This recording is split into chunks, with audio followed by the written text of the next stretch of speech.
Hi అండి. హౌస్‌లో captain contender టాస్కులు జరుగుతున్నాయి గదా! ఆ టాస్కులన్నిట్లో ఇప్పటివరకు జరిగిన టాస్కులలో ఎవరి టాస్క్ టఫెస్ట్ టాస్కు, ఎవరి టాస్క్‌లో బాగా ఆడిర్రు అనుకుంటుర్రో కామెంట్ చేయండి. అంటే వచ్చిన వాళ్ళు గానీ, తర్వాత నెక్స్ట్ అందులో ఉన్నటువంటి హౌస్‌లో ఇప్పుడు ప్రస్తుతానికి ఉన్నటువంటి కంటెస్టెంట్స్ ఆడిర్రు గదా! వాళ్ళలో ఎవరు బాగా ఆడిర్రు, ఎవరి టాస్క్ బాగుంది అని అనుకుంటారో కామెంట్ చేయండి. నెక్స్ట్ ఈరోజు యావరొస్తాడు. నిన్ననే మనకు జరిగిపోయింది టాస్కు. ఆ యావరొచ్చేసి కావాలనే ఇమాన్యుయల్ గెలిపించడం కోసం ఔట్ అయిండా? నెక్స్ట్ ఓటింగ్‌లో అందరికీ ఉండేటువంటి పెద్ద డౌట్ ఏందంటే ఓటింగ్‌లో ఎవరు ముందున్నారు? ఓటింగ్‌లో ఎవరు ముందున్నారు? ఎవరు లీస్ట్‌లో ఉన్నారు? బాటంలో ఉన్నది ఎవరు? అసలు ఈ వారం ఎవరు వెళ్ళిపోతున్నారు అనేది అందరికీ సందిగ్ధంలో ఉంది. నెక్స్ట్ చూసినట్లయితే హౌస్‌లో ఎంతమంది కంటెండర్లు అయ్యారు? ఒకవేళ క్యాప్టెన్ అయితే భరణి గారి కంటే ఎక్కువ గుండె కోత ఎవరికి ఉంటుంది? క్యాప్టెన్‌కి ఎవరికి గుండె కోత మిలిగే అవకాశాలు ఉన్నాయి అనే దాని గురించి కూడా మాట్లాడుకుందాం. మాట్లాడుకోబోయే ముందు ప్లీజ్ దయచేసి నా ఛానల్ ఫస్ట్ టైం చూస్తున్నట్లయితే లైక్ చేయండి, లైక్ చేయండి, లైక్ చేయండి. దయచేసి ఒక లైక్ చేసి ఛానల్ చెప్పేది వినడానికి ట్రై చేయండి. ఇంతమందిని అడుగుతున్నా కానీ చూస్తున్నారు, లైక్ చేయడం మాత్రం చేయట్లేదు. ప్లీజ్ లైక్ చేయండి. నచ్చితే సబ్స్క్రైబ్ కూడా చేసుకోండి. ప్రస్తుతానికి ఇప్పుడు హౌస్‌లో ఒక నా ముగ్గురైతే కంటెండర్లు ఉన్నారు. ముగ్గురు కంటెండర్లు అయ్యారు. ముగ్గురు కూడా పర్ఫెక్ట్ గేమ్ ఆడి కంటెండర్లు అయ్యారా అంటే పర్ఫెక్ట్ గేమ్ ఆడి కంటెండర్ అయ్యింది మాత్రం ఒక డెమన్ పవన్ మాత్రం పర్ఫెక్ట్ గేమ్ ఆడే కంటెండర్ అయ్యిండు. అక్కడ వచ్చినట్టు మన డెమన్ పవన్తోని ఆడిన కంటెస్టెంట్స్ ఎవరు తెలుసా? మానస్ ఆడిండు కదా. దాంట్లో మానసు కావాలని డెమన్ పవన్ గెలిపియడం కోసం అయితే ఆట ఆడలేదు. ఆయన ఎఫర్ట్ ఆయన పెట్టేసిండు. పర్వాలేదు, ఆ గేమ్ ఆడిండు. కానీ బిగ్ బాస్ పెట్టే గేమ్లు అన్నీ తుపాస్ గేములు, అన్నీ చిన్న పొరగాలు బొమ్మలాటలు ఆడుకునే గేములు పెట్టిండని నాకు అనిపించింది. ఇప్పటి వరకు ఆడినటువంటి ఆటలలో మంచి టఫెస్ట్, మంచిగా అరే చూడాలి, బాగుందిరా, ఇంట్రెస్ట్గా ఉందిరా అనే గేమ్ ఏదైందంటే నా దృష్టిలో తనుజ, ప్రేరణ ఇద్దరు ఆడిన గేము టఫెస్ట్ గేము. ఎందుకనంటే ఇప్పుడు జస్ట్ ఇంతకుముందే లైవ్లో ఇమాన్యుయల్, దివ్య, రీతు చౌదరి ఈ ముగ్గురు కూర్చొని కూడా డిస్కస్ చేసుకున్నారే ఇప్పటి వరకు ఆడిన గేమ్లలో ఏది టఫెస్ట్గా ఉందిరా, అరే భలే బాగుంది, ఇది సూపర్ ఉందిరా అని అనిపించిన గేమ్ ఏదిరా అంటే తనుజ ఆడిన గేమ్ ఏరా అని చెప్పేసి దివ్య కూడా అంటారు. తనుజ ఆడిన గేమ్ అది టఫెస్ట్ గేమ్, భలే అందరు కూడా. ఇమాన్యుయల్ కూడా అంటుంటారు పక్కకి బిన్ బ్యాగ్ మీద ఇమాన్యుయల్, రీతు చౌదరి కూర్చుంటుంది, సోఫా పైన దివ్య ఉంటుంది అన్నట్టు. అక్కడ ఇమాన్యుయల్ కూడా ఉంటాడు. అరే ఆ గేమ్ నిజంగా చెప్పాలంటే అందరికీ అరే ఆడాలి, గెలవాలి అనే ఒక తపన ఉండే గేమ్ మాత్రం అదొకటే. నేను ఆడిన గేమ్ కూడా చీఫ్ గేమ్, చిల్లర గేమ్ లాగా చీఫ్ గేమ్ అని చెప్పేసి మాట్లాడండి ఇమాన్యుయల్ కూడా. ఎందుకంటే ఇమాన్యుయల్ ఆడిన గేమ్ కూడా అలాంటి గేమే, చిన్న పిల్లలు ఆడుకునే గేము. ఆటలాడుతూ తొక్కుడు పిల్లలాగా ఆట ఆడుకునేటటువంటి గేమ్లే అన్ని గేమ్లు.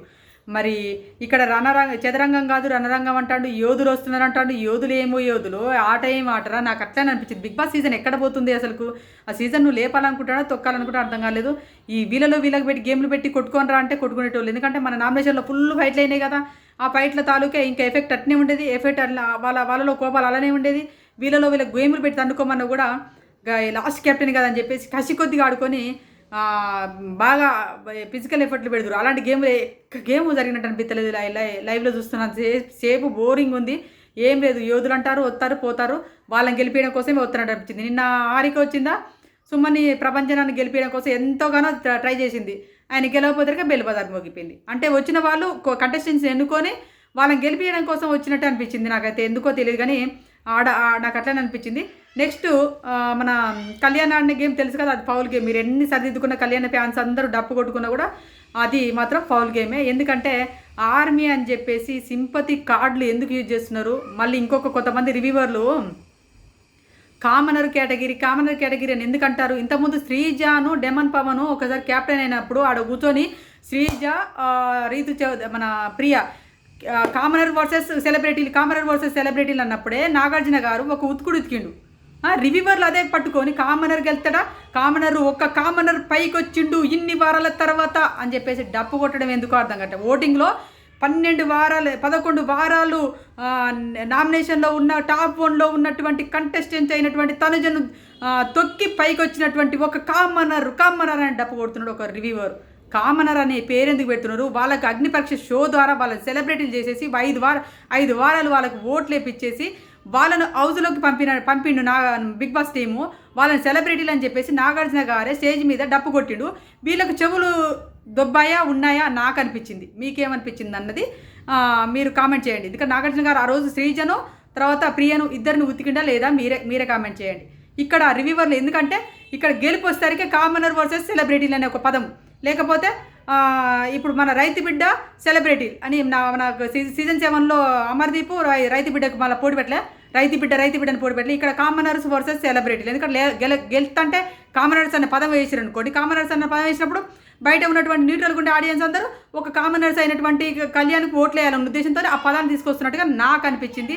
అదేవిధంగా ఇంకా సెంటిమెంట్గా జాబర్స్ను ఒక స్టూడెంట్స్ను అందరినీ లాగడం కోసము ఏంటిది జవాన్ అని చెప్పేసి ఆర్మీ జవాన్ చెప్పేసి డప్పు కొట్టడం అనేది చాలా చిల్లరగా ఉంది. ఎందుకంటే మీరు ఒక వాళ్ళ ప్రొఫెషనల్ అడ్డు పెట్టేసి ఓట్లు వేయించుకోవడం అనేది నాకైతే నచ్చలేదు. మీకు నచ్చి ఓట్లు వేసుకోండి. ఎందుకంటే ఒక ఆటగా అక్కడికి వచ్చినప్పుడు ఏ గవర్నమెంట్ జాబర్ కానీ ఏ ఉద్యోగస్తుడు కానీ అందరు సమానమే అని చెప్పేసి నాగార్జున గారు కానీ బిగ్ బాస్ టీం కానీ అందరిని తీసుకొచ్చి ఒక అడ్డాల పడేసి ఆట ఆడుకోండి, కొట్టుకోండి, తిట్టుకోండి. వాళ్ళ ఆట తీరు, మాట తీరు, పాట తీరు, వాళ్ళ నడవడిక, వాళ్ళ బిహేవియరు అన్నీ నచ్చిన వాళ్ళనే విన్నర్ చేసేది బయట ఉన్న ఆడియన్స్.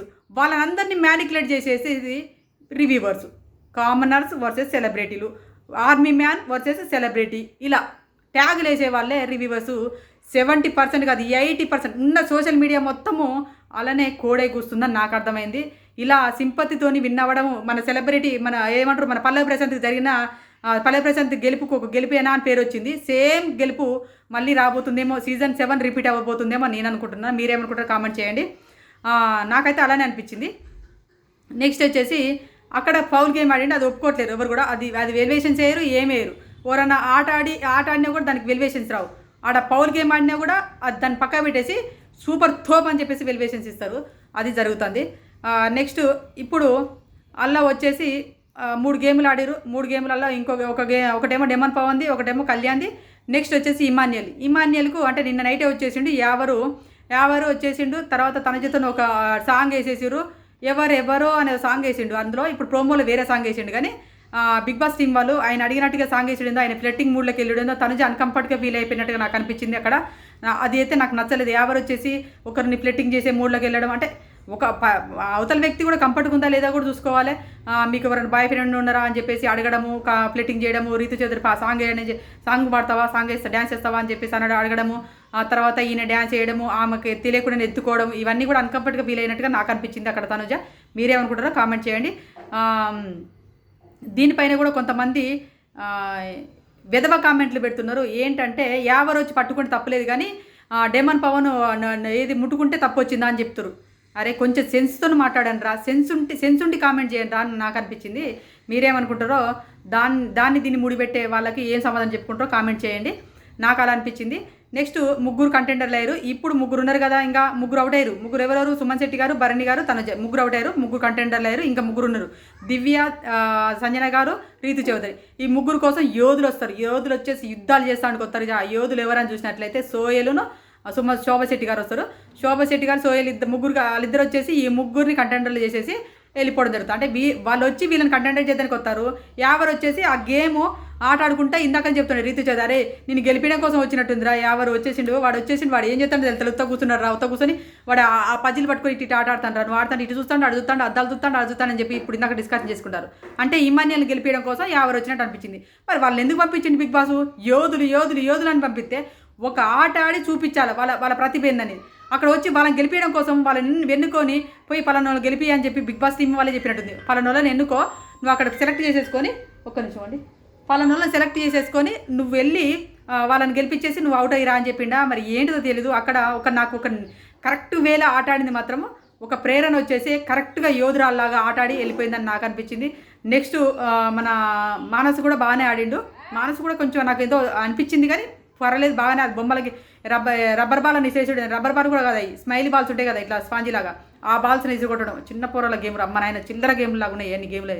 ఏమంటారు, చిల్లర గేమ్లు అంటారు. ఆ బుడ్డ పొరల బొమ్మల గేమ్ లాగానే ఉన్నాయి. ఆ గేమ్ పెట్టిండు. అంత పెద్ద ఇప్పుడు కట్అవుట్లోనే ఒక్కొక్కరు కట్అవుట్లు ఉన్న వాళ్ళకి ఎట్లాంటి ఫిజికల్ గేమ్లు పెట్టాలి, అలాంటి బొమ్మల గేమ్లు పెట్టేసి ఆడుకోరు అని చెప్పేసి గాల్లో వేసేసే గేమ్లు పెట్టిండు. నెక్స్ట్ వచ్చేసి ఇంకా ఎవరిది, కళ్యాణ్ గేమ్ కూడా బాగానే ఉంది. కానీ కళ్యాణ్ అయితే పవర్ గేమ్ ఆడిండు. నెక్స్ట్ వచ్చేసి ఇంకా ఏంటిదంటే ఇప్పుడు మళ్ళీ 3 అయ్యారు. వాళ్ళు 3 వీళ్ళు 3 6 అయ్యారు కదా. ఈ 6 మధ్య టాస్క్ జరుగుతుంది. ఈ టాస్క్లో ఒకవేళ ఇమాన్యుయల్ కానీ మన కళ్యాణ్ కానీ గెలిచిందంటే వాళ్ళు విన్నర్ రేస్కు కొంచెం దూరం అవుతారు. అదేంది ఎందుకు అవుతారు అనుకోకండి. ఎందుకంటే ఇమాన్యుయల్ అనే పర్సను అతను 8 వారాల నామినేషన్లోకి రాలేదు. రాకపోవడం వల్ల ఆయన విన్నింగ్ రేస్ నుంచి తప్పుకున్నాడు. ఇప్పుడు ఆయన ప్లేస్ 3వ ప్లేస్ కూడా కాదు, 4వ ప్లేస్లో ఉన్నాడు. ఈయన కంటే ముందు డెమన్ పవన్ ఉన్నాడు. ఇమాన్యుయల్ కంటే ముందు డెమన్ పవన్. అందరూ అంటారు అన్అఫీషియల్ ఓట్లలో కాదు, అఫీషియల్ ఓట్లలో ఇమాన్యుయలే ముందు ఉన్నాడు అని చెప్తారు. కానీ ఇమాన్యుయల్ ఏం ముందు లేడు. ఇమాన్యుయల్ కంటే ముందు డెమన్ పవనే 3వ ప్లేస్లో ఉన్నాడు. ఇమాన్యుయల్ 4వ ప్లేస్లో ఉన్నాడు. ఆయన ప్లేస్ అయితే 4వ ప్లేస్లో ఉన్నాడు. అలా జరుగుతుంది. అంటే ఒక వ్యక్తి అంటే ఒక కంటెస్టెంట్స్ హౌస్లో ఉన్నప్పుడు ఖచ్చితంగా ఆడియన్స్లో మెప్పు పొందాలంటే ఖచ్చితంగా నామినేషన్లోకి రావాలి. నామినేషన్ అనేది ఇమాన్యుయల్ ఫస్ట్ నుంచి తీసుకోవడానికి భయపడిండు, అతను జనికిండు. ఆట తీరు బాగుంది, మాట తీరు బాగుంది, అందులో ఉన్నటువంటి గేమ్ తీరు బాగుంది. గేమ్లో తోపులాగా ఆడతాడు. ఇమాన్యుయల్ అంటే తోపులాగా ఆడతాడు. ఆయన గేమ్లో ఉండడంగా డెమన్ పవన్ ఇమాన్యుయల్ అనగా హౌస్లో బిగ్ బాస్ సీజన్ 9లో తోపు కంటెస్టెంట్స్గా చెప్పుకోవచ్చు. వీళ్ళు బాగా ఆటలాడుతుంటారు. కానీ ఒకటి మైనస్ ఏంటంటే ఈయన ఫ్లిప్ అవ్వడము plus safe game cunning game ఆడడం ఒకటి ఇమాన్యుయల్కి తెలుసు. కాబట్టి మళ్ళీ దాని ఇమ్యూనిటీ అని చెప్పేసి సేఫ్గా ఉండిపోవడం వల్ల ఆయనకు నామినేషన్లకు రాకపోవడం ఈరోజు ఆయనకు దెబ్బ అయింది. ఆయన 4th ప్లేస్లో లేదా 3rd ప్లేస్లో గ్రాండ్ ఫినాల్లో ఎలిమినేషన్ అవ్వడం అనేది ఖాయం. అది ఎలిమినేషన్ అయిపోతున్నప్పుడు ఆయనకు తెలుసు అది. ఎందుకంటే కప్పుకు నేను దగ్గర లేనని తెలుసు. ఆయన సూట్ కేసు వచ్చినప్పుడు ఆ సూట్ కేసు పట్టుకొని బయటికి వెళ్ళే ఫస్ట్ కంటెస్టెంట్స్ ఎవరన్నారో అని చూసినట్లయితే ఇమాన్యుయల్ వెళ్ళొచ్చు. ఎందుకంటే ఆయన ఉన్నటువంటి ఆయన చెప్పింది కదా, ఒక ఏం లేని ఫ్యామిలీ నుంచి వచ్చినా నేను ఈ స్థాయికి వచ్చినని చెప్పింది. కాబట్టి అతను తీసుకోవడం అనేది న్యాయంగానే ఉంది. ఎందుకంటే ఈ సీజన్ లేవడానికి కూడా కొంత కారణం ఏంటంటే ఇమాన్యుయల్. ఎందుకంటే ఆయన గేమ్ బాగా ఆడిండు, ఒక కామెడీ కూడా చేసిండు. కాబట్టి ఇమాన్యుయల్కి ఆ సూట్ కేసుకు అర్హత ఉందని నాకు అనిపించింది.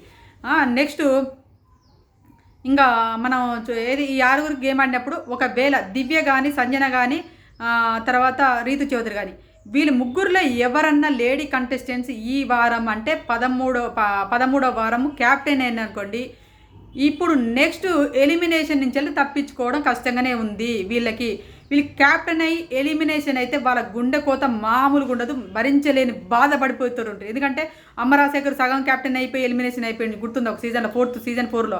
అలాంటి పరిస్థితి ఇప్పుడు వీళ్ళ ముగ్గురు ఈ లేడీస్లలో ఎవరికైనా రావచ్చు. ఎందుకంటే ఇప్పుడు రీతు చౌదరి అయితే ఒక వారం ఉండగలుగుతుంది. రీతు చౌదరి అయితే సేఫే, ఎందుకంటే ఆ నామినేషన్లో లేదు కాబట్టి.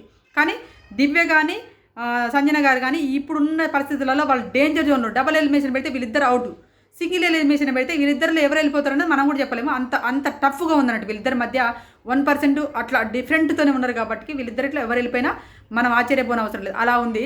అయితే నాకేమనిపిస్తుంది అంటే వీళ్ళిద్దరిలో సంజన గారు కానీ దివ్య గారు కానీ వీళ్ళిద్దరిలో ఎవరైనా క్యాప్టెన్ అయినా అనుకోండి, మస్తు ఫీల్ అయిపోతారు. అయ్యో క్యాప్టెన్ అయ్యి 4 రోజులు కూడా ఏమే టక్కుని వెళ్ళిపోయినామే అని బాధపడవలసి వచ్చిన అవసరం అయితే ఉన్నది. ఎందుకంటే భరణి గారి కంటే ఎక్కువ గుండెకోత అనిపిస్తుంది. ఎందుకంటే భరణి గారన్నా సరే అయిపోయింది, నా కర్మ కాలింది, ఇంతవరకు ఏం చేద్దాం, నాకు లక్కు లేదు, నేను ఇలాంటి పొజిషన్లో ఉన్నా అని చెప్పేసి ఆయన నన్ను సర్దిద్దుకొని ఉండగలిగిండు. ఇప్పుడు చూస్తేనేమో ఇప్పుడు వీళ్ళు ఆల్రెడీ క్యాప్టెన్ అయ్యో అనుభవించకుండా వెళ్ళిపోయినమే అనే ఒక బాధ అయితే వీళ్ళకైతే ఇద్దరిలో ఎవరికైనా ఒకరికైతే మిగులుతుందని నేను అనుకుంటాను. మీరేమనుకుంటారో కామెంట్ చేయండి.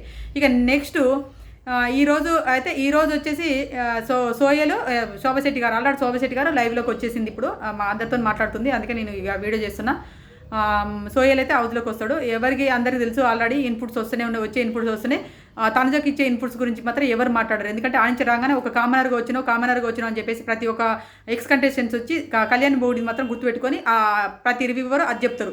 మిగతా కంటెస్టెంట్స్ని ఎవ్వరు ఏం బొగిడినా కూడా వాటి గురించి చెప్పరు. ఎందుకంటే కళ్యాణ్ కామనర్ అనే ఒక పదాన్ని తీసుకురావాలి, ట్యాగ్ వేయాలని చెప్పేసి రివ్యూవర్ల ప్లాన్తోనే ఇప్పుడు ముందుగా. ఎందుకంటే ఉన్నది మధ్యలో 2-3 వారాలే కాబట్టి ఆ 3 వారాల్లో కళ్యాణ్ అనే పర్సన్కి ఒక ట్యాగ్ వేసి ఆయన పైకి జుమ్మును లేపాలనే ఉద్దేశంతో చేస్తున్నట్టుగా నాకు అనిపించింది. ఇప్పుడు ఓటింగ్ అనాలిసిస్లో చూసినట్లయితే ఈ వారం స్టార్ట్ అయినప్పుడు మాత్రము కళ్యాణ్ టాప్లో ఉన్నాడు. నిన్న ఈవినింగ్ నుంచి వెళ్ళి మాత్రం తనుజ టాప్ 1లోకి తనుజ ఫ్యాన్స్ బలంగా అనుకొని టాప్ 1లో నిలబెట్టినట్టుగా తెలుస్తుంది. తనుజ ఫ్యాన్స్ అనుకున్నారంటే సాధిస్తారని ఇది ఈరోజు నాకు ప్రూవ్ అయింది. ఎందుకంటే తనుజ ఫ్యాన్స్ బలంగా వాళ్ళ ఫేవరెట్ కంటెస్టెంట్స్ టాప్లో ఉండాలి అనే ఉద్దేశంతో ఈరోజు టాప్లో తనుజ కనపడుతుంది. టాప్ 1లో తనుజ ఉంది. టాప్ 2కి వచ్చేసి కళ్యాణ్ ఉన్నాడు. అది ఎక్కడో ఎంతో పెద్ద డిఫరెంట్ లేదు, ఏ టైం ఎట్లా కూడా మారొచ్చు.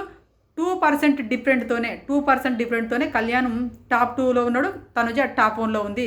నెక్స్ట్ వచ్చేసి డెమన్ పవన్ ఉన్నాడు. 3వ ప్లేస్లో డెమన్ పవన్ ఉన్నాడు. డెమన్ పవన్కి కళ్యాణ్కి చాలా డిఫరెంట్ ఉంది. 15% డిఫరెంట్ ఉంది. డెమాన్ పవన్కి కళ్యాణ్కి 15 to 18% దాకా డిఫరెంట్తోని డెమాన్ పవన్కి కళ్యాణ్కి మధ్య ఓటింగ్ పడుతుంది. తర్వాత ఇమ్మాన్యుయల్కి డెమాన్ పవన్కి 1% డిఫరెంట్తోనే ఉన్నాడు. ఇమ్మాన్యుయల్ డెమాన్ పవన్ మధ్య 1% డిఫరెంట్తో ఉన్నారు. దాని తర్వాతనే ఇక భరణి గారు ఉన్నారు, సుమన్ శెట్టి గారు ఉన్నారు, సంజన గారు ఉన్నారు, దివ్య గారు ఉన్నారు. ఇలా జరుగుతుంది అన్నట్టు. అంటే ఇక్కడి నుంచి భరణి గారి కాంచెల్ మొదలేస్తే ఇక్కడ దివ్య కాడికి మొత్తము నామినేషన్లో వీళ్ళందరూ లీస్ట్లో ఉన్నట్టే. వీళ్ళందరిలో ఎవరిని పంపిస్తాడు బిగ్ బాస్ చేతుల్లో ఉంది. ఎవరి ద్వారా కంటెంట్ రాదనుకుంటాడో వాళ్ళని ఖచ్చితంగా పంపిస్తాడు. సంజన గారు దొంగతనాలు చేస్తుంది, అనవసరమైన దొంగతనం, ఏదో కంటెంట్ రాట్లే అని చెప్పని ఏదో కంటెంట్ క్యూన్ అని చెప్పేసి నేను కంటెంట్ తెప్పియాలని ఉద్దేశంతో దొంగతనం చేయబోతున్నట్టు అనిపించింది. భరణి గారి టాబ్లెట్లు దొంగతనం చేసేసింది. మరి గొడవ అయితే అయిందో అవ్వలేదు తెలియదు, కానీ దొంగతనం చేయడం అయితే నాకు నచ్చలేదు. ఎందుకంటే ఏదో ఒక్కసారి వచ్చిందని చెప్పేసి దొంగతనంలో పేరు మళ్ళీ వీక్ అయితే చేయడం అనేది అది కంటెంట్ లాగా అనిపించలేదు. మీరేమనుకుంటారనేది కామెంట్ చేయండి. ఇది ఈరోజు అనాలిసిస్. లైవ్లో మాత్రం ఇప్పుడు శోభశెట్టి గారు వచ్చారు. ఇంకా వాళ్ళు ఏం మాట్లాడుకుంటారు ఏంటిది అన్నది నేను నెక్స్ట్ వీడియోలో చెప్తాను. ఇంకా ఎవరెవరు రాబోతున్నారు, ఏం జరగబోతుందో హౌస్లో కూడా మాట్లాడుకుందాం. ఎందుకంటే ఈరోజు ఈవినింగ్ వరకే మనకు క్యాప్టెన్ ఎవరు అనేది కూడా తేలిపోతుంది. అప్పుడు నేను ఇంకో వీడియో చేస్తాను. అప్పటి వరకు ఈ వీడియోని ఖచ్చితంగా చూడండి. నచ్చితే లైక్ చేయండి, ఛానల్ సబ్స్క్రైబ్ చేసుకోండి. ప్లీజ్ సబ్స్క్రైబ్ చేసుకోవడం అయితే మర్చిపోకండి. దయచేసి సబ్స్క్రైబ్ చేసుకోండి. Bye friends.